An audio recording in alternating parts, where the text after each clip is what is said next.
안녕하세요. 저는 고지식하고 어이없는 시부모와 우유부단하고 시댁만 중요하게 생각하는 남편에게 질려 40대 싱글맘입니다.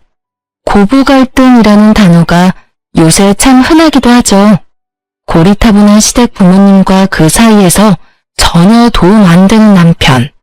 그런 면에서 본다면 저의 결혼 생활은 아들 선호 사상에 찌든 시댁 부모님과 그 사이에서 괜히 분란만 일으키는 남편의 합작이었다고 할까요? 정말 말 그대로 대환장 파티였다고 미리 말씀드리고 싶네요. 남편은 3남매 중 장남으로 시댁의 기대를 많이 받았어요. 그리고 저와의 결혼으로도 저는 시부모의 눈총을 많이 받았죠. 기대가 많았던 장남의 결혼 상대로 평범한 집의 외동딸은 마음에 들지 않았을지도 모르죠. 솔직히 결혼 전에 시댁에 대해 미리 알았다면 결혼하지 않았을지도 모릅니다. 하지만 제게는 딱 하나 믿는 구석이 있었거든요. 바로 남편과 한 약속. 합가는 절대로 하지 않겠다는 이야기를 이미 남편과 결혼 전 다 합의해 놓은 상태였어요. 옛날 분들이고 시골 분들이라 보수적인 면이 있을 거라고 예측은 했었어요. 그리고 남의 선호 사상도 마찬가지고요. 솔직히 애가 언제 어떻게 생길지 모르는 상황에서 그걸 신경 쓸 사람이 어디 있겠어요? 애는 나와봐야 아는 거잖아요. 시댁의 두 분은 그런 고지식한 면에 이어 각자의 개성도 충분했어요. 시부는 괴팍하고 입이 험하다는 것과 시모는 무기력하고 사람을 부리기 좋아한다는 점이요. 그래도 최대한 이해해보려 애썼어요. 남편의 부모님이고 저의 가족이 되실 분들이니까요.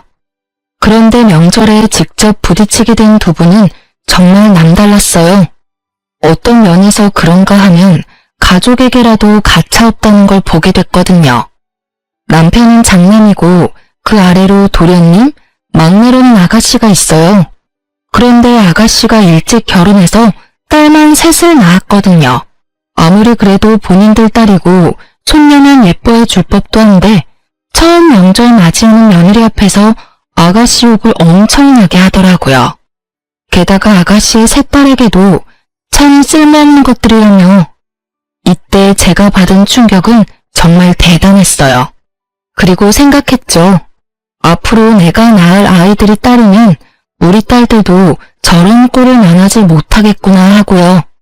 그런 취급을 당해서인지 당연히 아가씨며 도련님이며 시부모님과 사이가 좋지 않았어요.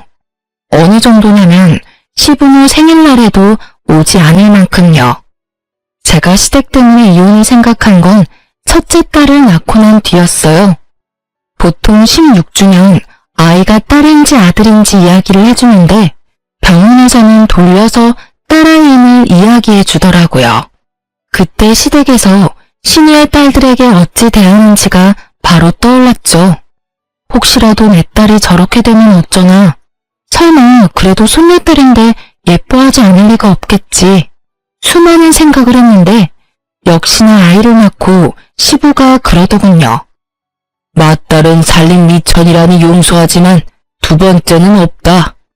지금 시대가 어느 시대인데 딸을 살림 미천이라고 하다니. 그 단어에 저는 순식간에 시댁과 확 멀어진 기분이었어요. 게다가 둘째까지 딸을 낳았을 때는 출산 후 조리도 제대로 못했어요. 조리 중에 시댁에 불려다니기 일쑤였거든요. 게다가 시부의 말들이 버티기가 힘들었거든요. 씨가 잘못된 게 아니면 밭이 잘못된 거 아니겠냐? 어째 연달아 꽝을 뽑아? 꽝. 제 딸들에게 꽝이라는 말까지 하는 시부를 보니 정말 참을 수 없겠더라고요. 결국 저는 큰일이 아니면 웬만하면 시댁을 가지 않게 됐어요. 이혼이라는 게 촉발되는 사건이 큰 거지 보통 살면서 자잘한 것들이 쌓여서 하게 되는 거잖아요. 저도 마찬가지였어요. 시댁의 이런 무지한 매도와 딸들을 향한 나쁜 말들, 그 딸들을 낳은 저에 대한 폭언 속에서 그렇게 이혼에 대한 생각을 계속하고만 있었어요. 그렇게 10년을 지냈죠. 첫째 아이가 학교에 들어갈 무렵 저는 셋째를 임신했어요. 임신을 하고도 마냥 기뻐할 수 없었고 정신적으로 너무 시달려서 그런지 첫째, 둘째 때와는 다르게 입덧이 너무 심해서 힘들었어요. 사실은 임신 사실을 시댁에 알리고 싶지도 않았어요. 또 딸이면 무슨 소리를 들을지 모르니까요. 그런데 16주가 돼서 병원에 가니 이번에도 딸일 것 같다고 하더라고요. 결국 제 임신을 알아챈 시모가 제게 말하더라고요. 너 셋째 임신했니? 병원에서는 성별이 뭐래? 아들이라니? 저는 시모의 그 물음에 입을 꾹 닫았어요. 대답을 할 수가 없었어요. 하지만 침묵이 대답이 돼버렸죠. 또 딸이야? 넌 도대체가 쓸모가 없어. 어떻게 연달아 딸만 낳아? 내가 속상해서 너 옛날 같으면 당장 소방 맞고 천년 드릴 일이야 이거. 그런 말을 하는데 한마디 쏘아붙이고 싶어서 참았어요. 마치 죄인이 된 기분에 정말 더러웠죠. 게다가 옆에 있던 남편은 한마디도 안 하고 제가 그런 모진 말들을 듣는 걸 그대로 듣고만 있었어요. 보통 이쯤에 부모님을 말리지 않나요?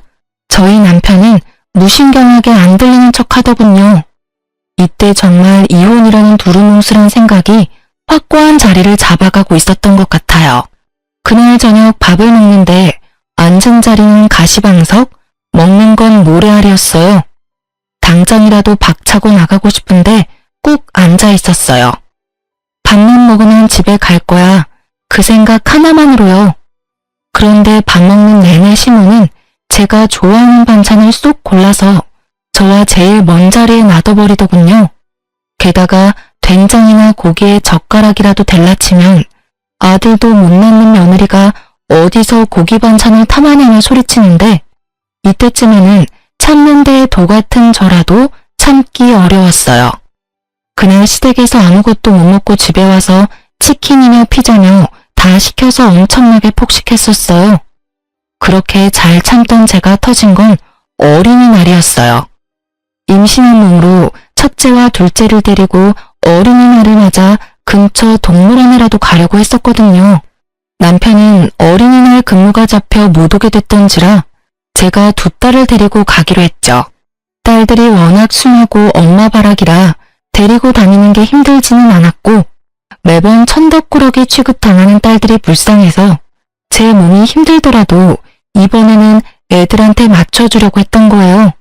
그런데 시모에게 전화가 왔어요. 예, 너 와서 일 좀 거들어라. 어차피 어린이날 쉬지 않니? 어머님, 저희 오늘 애들 데리고 어디 가기로 해서 오늘은 못 갈 것 같은데 주말에 가면 안 될까요? 이 말을 하는데도 저는 여러 번 참아야 했어요. 임신 4개월의 여자와 아직 어린아이 둘. 도대체 시댁에 가서 무슨 일을 할 수 있을까요? 집안일이라면 몰라도 시댁에서 도와달라는 건 강도 높은 작업뿐이었거든요. 꼴에 자기들도 애들이라서 어린이날 놀러 가야 한대? 어린이날이 왜 노는 날이야? 쓸모없는 것들은 집에 와서 일이라도 도와야지. 벌써 노는데 정신 팔려가지고. 그리고 너도 마찬가지다. 임신했다고 몸살이나 본데 딸은 낳아도 낳은 게 아니야. 딸만 내리 셋이야. 네가 우리 집에 미안한 마음이 요만큼이라도 있다면 당장 달려와서 일해야지. 진짜 열받아 죽을 것 같은데 내내 저럴 것 같아서 결국은 애들을 친정에 맡기고 시댁에 갔어요. 시모 하는 말이 더 웃겼죠. 거추장스러운 애들은 버리고 왔냐고요. 이때쯤에는 저도 슬슬 열받아서 좋은 말이 안 나오더라고요. 저는 친정에 맡겼다고 이야기했고 시모의 일을 거들었어요. 그러다 무거운 걸 옮기는 일을 하는데 시모가 한마디 하더라고요. 너 진짜 그러는 거 아니야. 네가 딸 낳고 미안한 마음이 있었으면 네가 우리한테 전화해서 몇 번이고 도와드리러 오겠다고 해야 정상 아니니? 도대체가 우리가 꽝을 뽑았어. 다른 집 여자들은 아들만 잘 낳는데 왜 너는 매번... 아휴, 됐다 됐어. 내가 말을 하면 뭐하니? 거기도 치워놔. 무기력하게 누워서 입만 살아 움직이는 시무를 보니 울컥울컥 화가 치밀어 올랐어요. 그것밖에 못해? 넌 집에서 도대체 뭘 배웠어? 이래서 딸 가진 부모가 죄인이라고. 네가 그럴수록 너희 부모님이 욕 듣는다는 생각은 안 하지? 그래도 딸년들 놔두고 온 건 잘했네. 쓸데없는 너희 딸년들한테 줄 밥 여기 없어. 너도 일 끝나면 밥 축내지 말고 집에 바로 올라가. 알았어? 그 이야기에 완전히 열받은 저는 하던 걸 확 내팽개치고 일어났어요. 어머님, 아무리 그래도 본인 손녀딸들이고 아들의 딸이에요. 어떻게 말씀을 그렇게 하실 수가 있어요? 게다가 제가 왜 죄인이에요? 요즘 세상에 아들, 딸 구별이 웬 말이냐고요. 어린이날 애들 놔두고 이렇게 여기서 일하고 있는 것도 서럽고 저 이제 막 임신 4개월밖에 되지 않은 임산부인데 이렇게 막 부려먹으실 수가 있냐고요. 이런 일이야말로 학대고 어머님이 하신 말씀이야말로 폭언이죠. 싹수 없는 것을 봤나? 네가 지금 나한테 대든 거야? 아이고, 나이 들면 별의별 꼴 다 본다더니 딱 그 짝이구먼. 어디서 아들도 못 낳는 하자 있는 년이 시어머니한테 말대꾸야? 살다 이런 며느리라니. 너 이렇게 막말하고 무사할 것 같으니? 무사하지 않으면요? 어떻게 하실 건데요? 뭐든 해보세요. 저야말로 경찰에 신고해버릴 테니까. 임산부인 저에 대한 막말, 제 딸들을 향한 폭언까지 다 묶어서 신고하면 누가 벌 받는지 알고나 계시고 그런 말씀하세요? 여태까지 몰라서 안 한 게 아니라 알고도 참은 거예요. 애들 조부모님이시니까. 그런데 애들하고도 척지실 생각이면 저도 이제 시댁에 관여 안 할게요. 앞으로는 저한테 연락하지 마시고 남편 통해서 하세요. 결국 참다 못한 제가 폭탄처럼 터뜨리고 친정으로 돌아와 버렸어요. 어린이날 놀지도 못하고 친정에 맡겨진 딸들 생각하니 돌아오는 길에 눈물이 어찌나 나는지. 좀 더 빨리 이렇게 터뜨려버리고 애들과의 시간을 더 다질 걸 하는 생각만 들었죠. 그렇게 그날은 친정으로 돌아가 친정 부모님과 딸들과 함께 늦게나마 근처 놀이공원에 갔어요. 야간 개장을 하니 그나마 다행이었죠. 그렇게 즐겁게 시간을 보내고 친정집에 돌아왔는데 집에 돌아가기 싫더라고요. 그래서 남편에게 친정에서 애들이랑 자겠다고 하고 친정에서 잤어요. 돌아가기 싫은 이유는 단 하나였어요. 다음 날이 시모 생일이었거든요. 남편이 또 애들 앞세워 저를 시댁에 데리고 갈 걸 예상하고 친정에서 머문 거였어요. 애들은 친정 부모님이 우냐우냐 예쁘다 해주니 열심히 놀다 지쳐 일찍 잠에 들었죠. 그리고 다음날 남편에게 문자가 와 있더라고요. 시댁으로 바로 오라고요. 전 무시했어요. 제가 왜 가요? 나를 무시하는 사람 생일을 왜 축하해주러 가냐고요. 결국 제가 가지 않자 전화통에 불이 나기 시작했어요. 꼬장꼬장하고 싸움닭 같은 늙은이들. 평소에도 어찌나 마음을 못됐겠었으면 챙겨주는 사람이 장남밖에 없을까요? 실제로 결혼 후에 시부모 생일에는 저와 남편만 꼬박꼬박 참석했어요. 둘째 도련님, 셋째 아가씨는 바쁘다는 핑계로 못 오는 날이 더 많았거든요. 이런 상황이니 당연히 생일상 차려주는 사람도 없었을 거고 왜 미역국 안 만들어주나 하고 핸드폰으로 연락하는 거죠. 그리고 그날 저녁 남편이 제게 찾아왔더라고요. 당신 도대체 왜 전화를 안 받아? 오늘 엄마 생일인 거 잊어버렸어? 아니, 알고 있었는데. 근데 안 간 거야. 혹시 어제 엄마랑 싸운 것 때문에 그래? 그런 거면 당신이 좀 이해해줬어야지. 옛날 분이시잖아. 당신한테 그런 말 하는 거 하루 이틀 일도 아니고. 그냥 참고 넘어가면 되는데 왜 그거 부스럼을 만들어? 나만 갖고 그러면 이해해. 근데 당신은 당신 딸들도 똑같이 쓸모없는 취급 당하는데 그러면 참고만 있어? 난 그렇게 못해. 그리고 어제 어린이날이었지? 당신 없이 4개월 된 임산부 혼자서 애 둘 데리고 놀러 가는 거면 당연히 시댁에서도 이해해줘야 하는 거 아니야? 왜 우리 딸들은 어린이날에 제대로 놀지도 못하는 건데 그것도 당신 엄마 때문에. 여태껏 당신이 중간에서 중재 안 해줘도 나 혼자 여태 잘 참았어. 근데 남은 게 뭐야? 우리 애들, 그리고 나, 쓸모없다는 꼬리표만 잔뜩 달았지? 아주 좋겠어? 마누라며 딸이며 모욕적인 말 다 듣게 만들어놓고 혼자만 쏙 빠진 아빠라서. 제 말에 남편이 한숨을 푹 쉬더라고요. 한숨 쉬지 마. 지금 여기서 한숨 쉴 사람이 누군데 당신이 한숨을 쉬어? 난 내 딸 그딸 취급밖에 안 하는 사람들 부모로 인정 못해. 그러니까 시댁 부모님 모시고 싶으면 자기 혼자 모셔.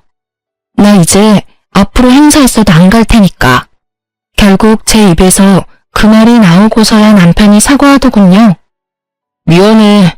앞으로 내가 중간에서 잘 해볼게. 나도 우리 딸도 소중해.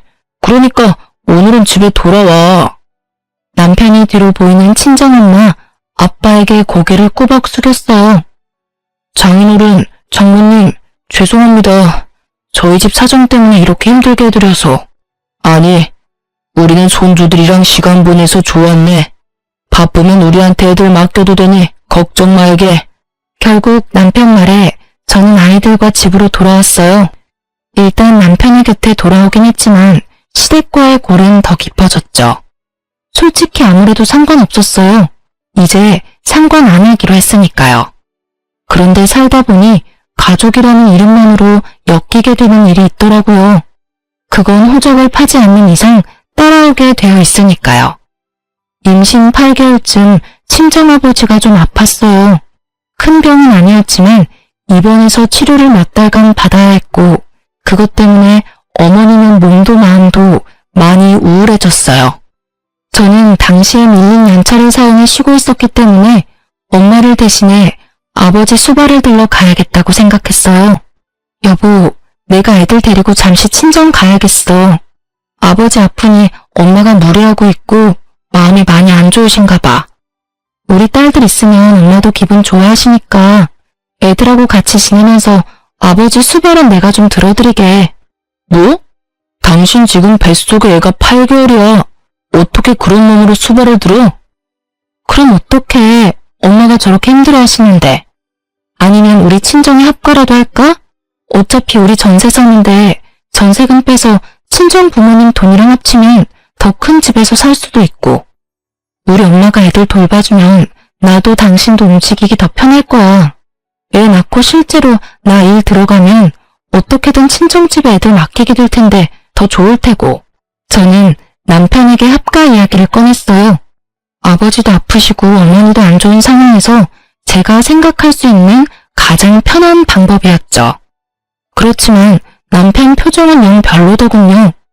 그럴 거라고 예상은 했어요. 누가 합가를 좋아하겠어요?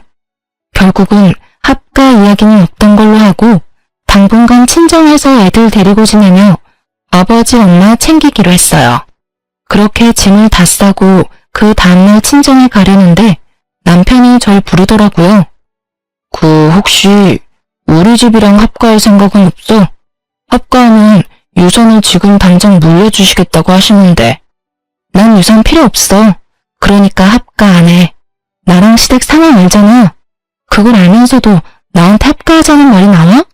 그리고 지금 우리 아버지 아파. 솔직히 시댁 부모님이 아파. 그렇다고 우리 부모님이 젊어? 그것도 아니잖아. 혹시 내가 친정이나 합가하자고 이야기했다고 시댁에 전화해서 모시겠다고 한 건 아니지? 그런 건 아니야. 그냥 우리도 이제 목돈도 좀 만질 때도 됐고 애 태어나면 돈 될 것도 많은데 어떤 식으로든 도움을 받으면 좋잖아. 돈은 내가 벌 거야. 그러니까 애를 봐줄 사람이 필요한 거지 돈이 필요한 게 아니라고. 게다가 당신 돈돈거리는데 돈이 중요한 게 아니야. 아픈 친정아버지 두고 왜 내가 멀쩡한 시부모님을 모셔야 해? 내가 먼저 아버지 아프다고 말했잖아. 그러면 이런 이야기는 당신 선에서 알아서 해결하면 안 되는 거야? 철벽을 치는 제 말투에 남편은 난감한 듯 다리만 달달 떨고 있었어요. 저 모습을 보니 분명히 시댁에 뭔가 언지를 줬을 것 같더라고요. 된다느니 알겠다느니 그런 말부터 덥석했을 것 같은 느낌. 그래서 남편에게 물었어요. 당신은 설마 합가하는 거 그렇게 하자고 한 거야? 나한테 대답도 안 듣고? 만약 그런 거는 난 못해. 할 마음도 없고 할 자신도 없어. 결국 남편이 두 손 두 발 다 들고 나가더군요. 그리고 저는 친정으로 갔어요. 남편이 바빠서 애들을 봐줄 수 없으니 애들도 같이 데리고 갔어요. 일주일 정도 있었는데 어머니 마음이 많이 좋아지셨어요. 손녀들 재롱에 저도 이리저리 엄마 도와서 청소도 하고 아버지 병원에서 말벗도 해드리니 아무래도 도움이 많이 되신 것 같더라고요. 남편 혼자 있는 집을 놔둘 수도 없어서 일주일 만에 집에 잠시 돌아가기로 했어요. 치울 것도 좀 치우고 저도 곧 출산 임박이라 이래저래 준비할 것도 많았거든요. 집에 도착하니 낯선 신발이 2개 있더군요. 그렇지만 그 낯선 신발의 주인은 추측 가능했어요. 설마 하는 마음으로 거실로 들어서니 시모와 시부가 있더라고요. 물론 남편도요. 주말이라 남편에게 이야기하고 집에 온 거였는데 시부모까지 대령하고 있을 줄이야.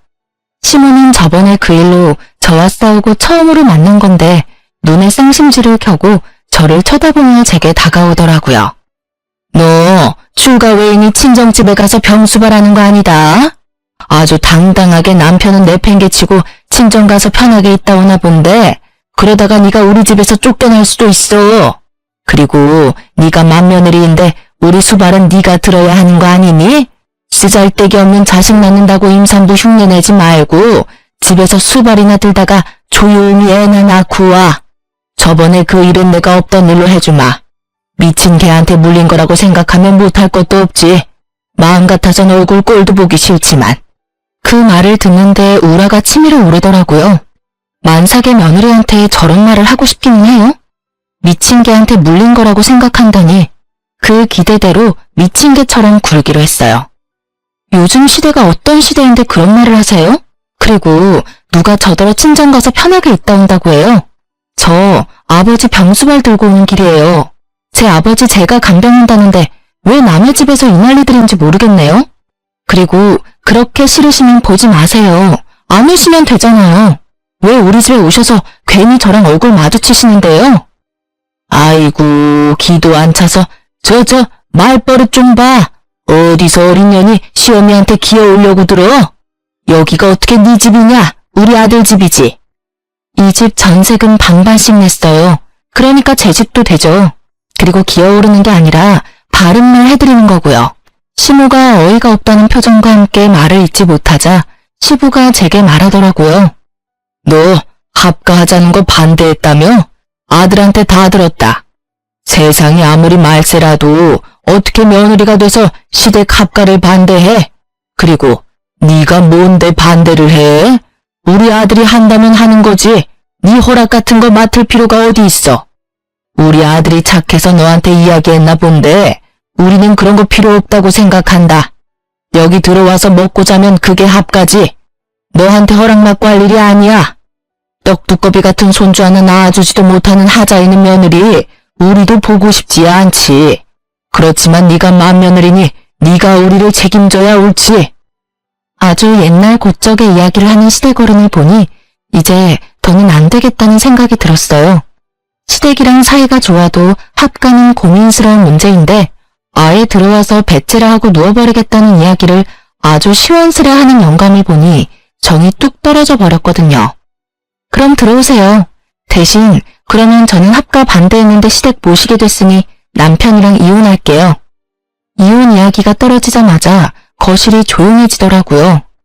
여보, 그게 무슨 소리야? 갑자기 그런 말을. 홧김에라도 그런 말은 하는 거 아니야. 누가 홧김이래? 충분히 생각하고 고민한 결과야. 합가 분명히 나는 안 한다고 했어. 그런데 지금 봐. 밀고 들어와서 여기에 묵으시겠다잖아. 절이 싫으면 중이 떠나는 법이라고. 내가 나갈게. 대신 나도 내가 버틴 만큼 위자료 충분히 청구하고 재산 분할까지 싹 다 해갈 거야. 너무도 구체적인 제 말에 남편이 할 말을 잃었더라고요.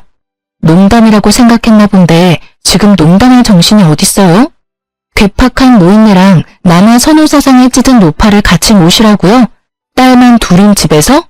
절대 그렇게 둘 순 없었죠. 결국 저는 강경수단을 취했고 시부가 갑자기 저한테 소리를 지르더라고요. 어디서 이런 년이 튀어나와서는 네가 우리 아들 인생에 옥점을 남기겠다는 거야? 이 망할 년이 어디서 시어른들이 보는 앞에서 이혼을 운운해? 그래, 네가 이혼하겠다고 하면 여기 있는 사람이 무서워라도 할 줄 알아? 어디 수발 들기 싫어가지고 잔머리를 쓰는 거야? 잔머리 아니고 제 진심이에요. 합가하실 거면 이혼할 겁니다. 저 더 이상 양보는 못해요. 결혼하고 10년 가까이 두 분 폭언과 제 딸들을 향한 모욕적인 언사에도 남편 하나 보고 참았어요. 그런데 그 남편이 지금 제 등에 비수를 꽂았잖아요. 분명히 합가 안 된다고 했는데도 부모님이 여기 와 계시니까요. 그러니까 이혼하는 거예요. 여보, 잠깐만 기다려봐. 너무 앞서 나갔어. 당신 이런 사람 아니잖아. 좀 더 신중하고 차분한 사람인데 왜 이렇게 갑자기 흥분해서 난리야? 그리고 당신 이제 곧 있으면 출산이야. 그 놈으로 무슨 이혼을 생각해? 셋째는 아빠 얼굴도 못 보고 자라게 할 거야. 그것 때문에 지금까지 질질 끌어온 거지. 그거 아니었으면 나 당신이랑 애초에 이혼했을 거야. 그리고 내 출산에 대해 굉장히 깊이 배려한 것처럼 보이는데 그럴 거면 이 합가를 애초에 당신이 막았어야지. 방금 어른들 말씀 못 들었어? 딱 봐도 딸 낳은 나한테 몸조리고 뭐고 시집살이부터 시키실 것처럼 보이잖아. 당신 눈에 그게 안 보인다면 당신이 날 조금도 생각하지 않는다는 게 되겠지. 그러니까 내가 출산을 원활히 하길 바란다면 차라리 그냥 여기서 이혼해줘. 나는 저기 계시는 두 분은 절대 수발 들면 못 사니까. 야, 너 뭐가 그렇게 잘나서 남편을 잡아? 뭐냐, 이혼하면 누가 무서울 것 같아? 이혼해. 우리도 너 필요 없어. 어디 아들도 못 낳는 물건 주제에 우리도 아들 낳은 다른 여자 데리고 와서 대이으면 돼. 너 같은 거 집 나간다고 해서 눈썹이라도 하나 꿈쩍할 줄 알았어? 그 꼴로 이혼하고 어련히 잘 살겠다. 나중에 가서 후회해도 소용없어. 쓸모없는 건 시아버지 수발이라도 들게 하려고 했더니만. 그래, 가. 네 얼굴 안 보는 게 차라리 속 편하겠다. 신우의 악에 바친 소리에 저는 남편에게 눈빛을 보냈죠. 봤냐? 남편이 슬그머니 제 눈을 피하더군요. 나는 이런 사람들 있는 데서 딸 키우고 싶지 않아. 딱 봐도 딸 교육에 무조건 안 좋을 거라는 거 보이잖아. 근데 왜 넌 자꾸만 나를 이혼이라는 선택을 하게 만들어? 그러니까 이혼해. 우리 애들 양육권하고 친권은 내가 가져갈 거니까 양육비 낼 준비나 하고. 지금 이 집 나가면 당장 변호사 찾아갈 거야. 여보, 제발 이게 무슨 일이야. 아니, 합가하자고 이야기 한 번 했다고 이혼이 어디 있어? 그리고 딸들은 또 무슨 죄야. 우리 이혼 때문에 끌려다닐 애들이 불쌍하지도 않아? 네가 언제부터 딸 생각했다고 그래? 딸 생각을 했으면 딸들이 당신 부모님들한테 부조리하게 매번 욕 얻어먹을 때 지켜주기라도 했었어야지. 그저 아무것도 안 들리고 보이지 않는 사람처럼 굴 때는 언제고. 그리고 합가 이야기 한 번에 내가 이혼하겠어? 여기 봐, 당신 부모님들. 아예 그 이야기 기정사실로 만들려고 우리 집에 떡하니 와 계시잖아. 그리고 내가 말했지, 아버지 아프다고. 아버지 다 낫고 나서 말했으면 이렇게까지는 안 됐겠지. 애초에 이 상황은 당신이 만든 거니까 당신한테도 책임 있다고 생각해. 그러니까 이번에야말로 깨끗하게 정리하자. 난 더 이상 당신이랑 그 집에 끌려다니고 싶지 않아. 예, 이혼해줘버려. 저딴 쓸모없는 것도 며느리라고 받아줬더니 똥애를 아주 똥으로 갚아. 들었지? 나는 이런 인간이야 취급받으면서는 못 살아. 그러니까 이혼해. 그리고 이혼하면 애들 양육권이랑 친권은 나한테 넘겨. 어차피 당신이 애들 데려가봤자 그 집안에서 핍박받고 학대나 받을 건데 그런 짓 하지 말고 나한테 애들 주고 당신은 양육비나 보내줘. 쓸데없는 여자애들은 데리고 가거라. 그치만 양육비는 한 푼도 주지 마. 뭐가 좋다고 딸들한테 돈을 들이냐? 우리가 데려올 필요도 없지만 돈을 줄 필요도 없지. 시부는 제가 아이를 데려가면 남편이 양육비를 줘야 한다는 기본적인 것도 모르고 계시더라고요. 이 사람들에게 딸은 그런 존재인 거예요. 저는 고개를 절레절레 저으며 남편에게 말했어요. 서류는 곧 보낼게. 그리고 애 낳는 동안 연락 안 되면 변호사한테 연락해줘. 나중에 변호사 번호 알려줄 테니까. 그 말만 남기고 저는 그 집에서 나왔어요. 친정에서는 아무 말 없이 절 받아줬고요. 아버지는 병상에서 빠르게 회복되어서 집에 와 계셨고 어머니도 제 출산 준비로 바쁘셨어요. 그렇지만 그 시간은 정말 충만했어요. 외동딸이라 부모님 댁은 항상 적적했고 시댁이 전우양 적골이라 큰 행사 있는 날에는 와보지도 못했거든요. 매번 시댁 불려가느라 이렇게 손녀들하고 같이 있으니 너무 좋으신 듯 매일 웃음이 떠나지를 않았죠. 그리고 이혼은 변호사를 통해서 잘 진행됐고 그 와중에 저는 셋째를 낳았어요. 보호자로 아빠가 아닌 친정엄마가 와 있는 게 나쁘지만은 않더라고요. 첫째 때는 시모가 와서 살벌한 말만 남기고 떠났고 둘째 때는 시댁에서는 아예 연락도 없었죠.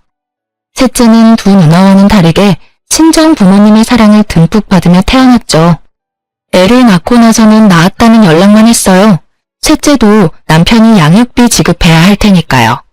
그렇게 셋째가 100일이 다 되어갈 때쯤 이혼은 무사히 완료됐어요. 그런데 남편이 셋째 얼굴 보고 싶다고 하더군요. 사실 보여주고 싶지도 않았지만 친정에 오라고 했어요. 남편은 애를 보러 오겠다고 해놓고선 저한테 그러더라고요. 당신 내가 봐줄 테니까 이만 땡깡 부리고 돌아와.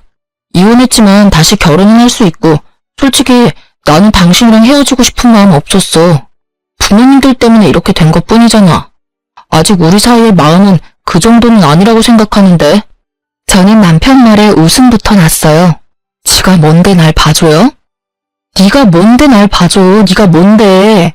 너 여태까지 내 남편도 아니었어. 우리 딸들 아빠도 아니었거든? 넌 그냥 너희 부모님 아들이었지. 재결합하면 뭐가 바뀌는데? 아무것도 변할 게 없잖아. 내 딸들을 시부모님들에게서 지켜주지도 못했으면서 두 번 다시 무책임한 말 꺼내지 말고 조용히 애나 보고 가.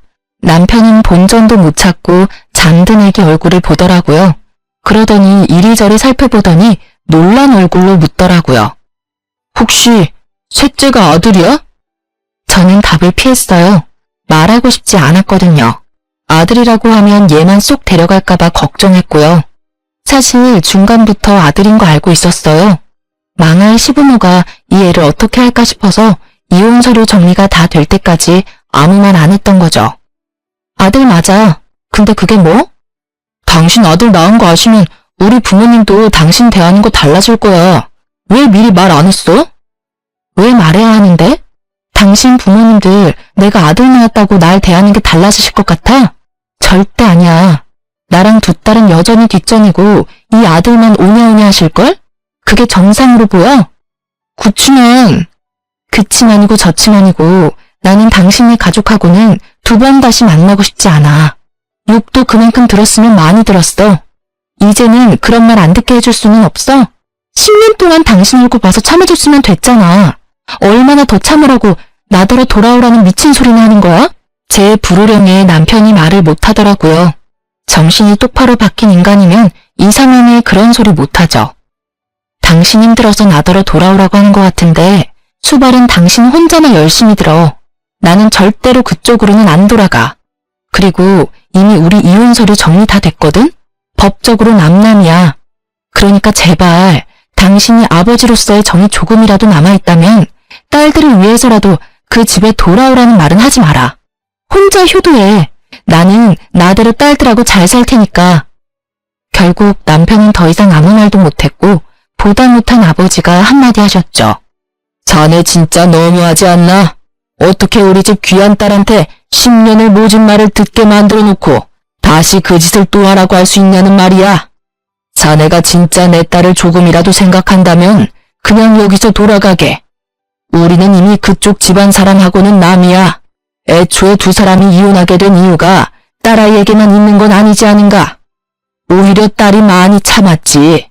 자네는 그 자리에서 아무런 해결도 돼주지 못했지 않나? 지금 다시 만난들 자네가 뭘 할 수 있어? 자네 부모님들이 저렇게 두 눈을 형형하게 뜨고 우리 딸 잡아먹으려고 하는데 만약 딸이 원하더라도 나는 허락 안 할 생각이야. 그러니까 앞으로 그런 말 하고 싶으면 딸이 아니라 나를 찾아오게. 결국 아버지의 완고한 말에 남편은 집으로 돌아갔어요. 그렇게 저는 친정에서 새로운 삶을 이어갔어요. 셋째 돌무렵에는 직장에 다시 복귀했고 아이들 어린이집, 유치원은 어머니가 픽업해주고 있으세요. 다행히도 애들은 남편과 살 때보다 훨씬 밝은 표정이라 제 마음도 편했어요. 그렇게 몇 달 지나고 우연하게 전 남편과 마주쳤어요. 저는 어린이날이라 친정 부모님과 애들 데리고 오랜만에 레스토랑에 밥 먹으러 왔고 남편은 예약석에 혼자 앉아 있더라고요. 그 푸짐하던 인상이 완전 날카롭게 변해 있더라고요. 제가 간섭할 바는 아니지만 신경을 쓰였죠. 애들은 잘 지내? 잘 지내. 우리 부모님들이 애들 너무 오냐오냐 하셔서 버릇 나빠질까 걱정될 정도로. 당신은 잘 지내는 거야? 얼굴 완전히 상했네. 집에 일이 좀 있어서 일 처리하느라 바쁘게 지내. 일 처리? 시댁집 처분했어? 그게 한 3억 된다고 하지 않았어? 그럼 시아버지가 준다던 돈은 받았겠네? 재산 이야기 꺼내니 전 남편 얼굴이 완전히 일그러져 버리더라고요. 저는 괜히 재산 이야기 꺼내나 싶었는데 그게 아니었어요. 아버지 나한테 유산으로 시골 있는 집 그거 준다고 하셨잖아. 당신 말대로 못해도 3억은 하는 집인데 그게 알고 보니까 문제가 좀 있더라고. 무슨 문제? 남동생이 그 집 담보로 대출을 받았는데 결국 대출 못 갚는 바람에 그 집이 경매에 넘어갔어. 저는 깜짝 놀라 말을 잇지 못했어요.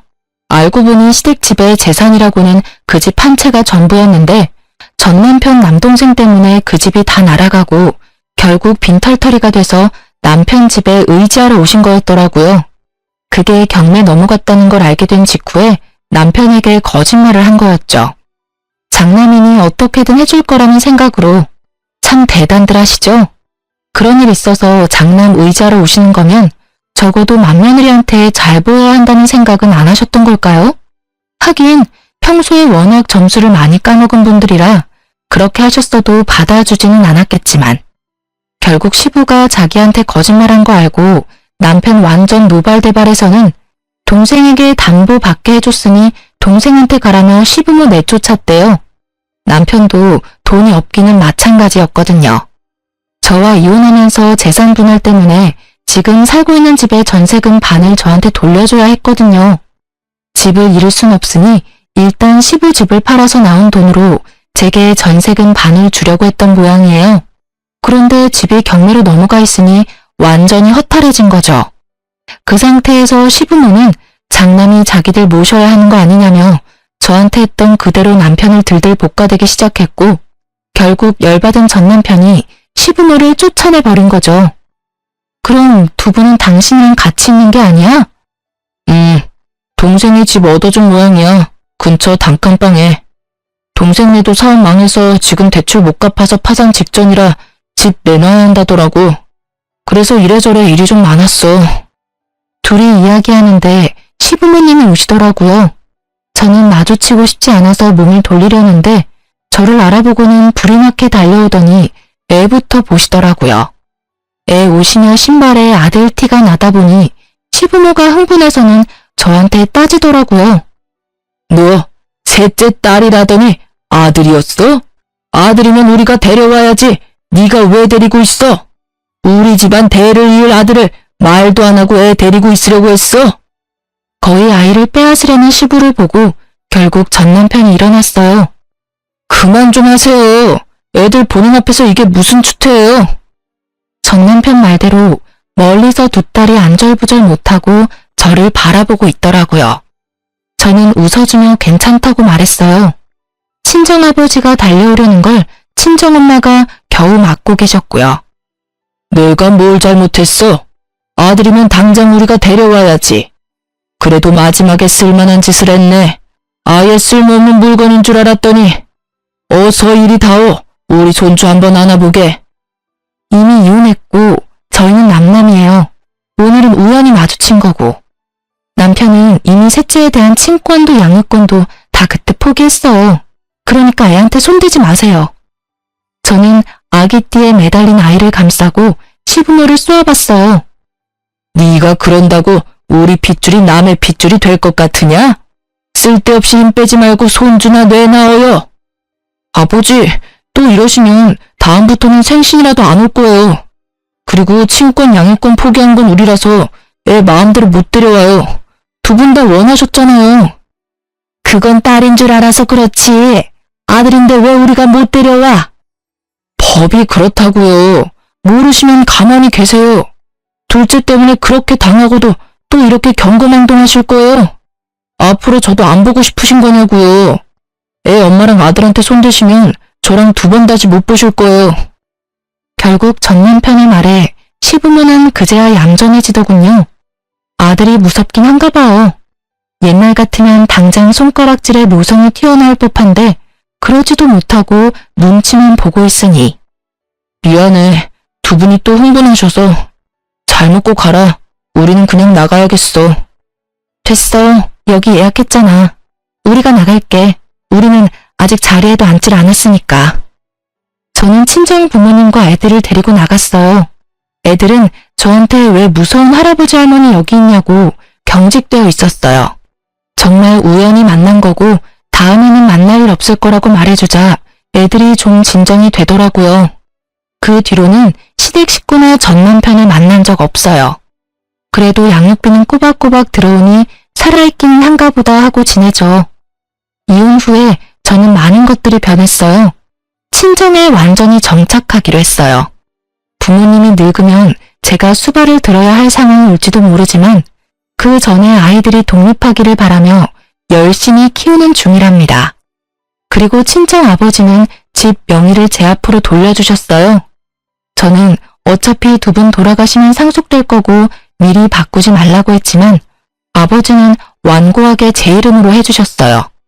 대신에 저는 아버지께 제가 받은 위자료를 그대로 드렸어요.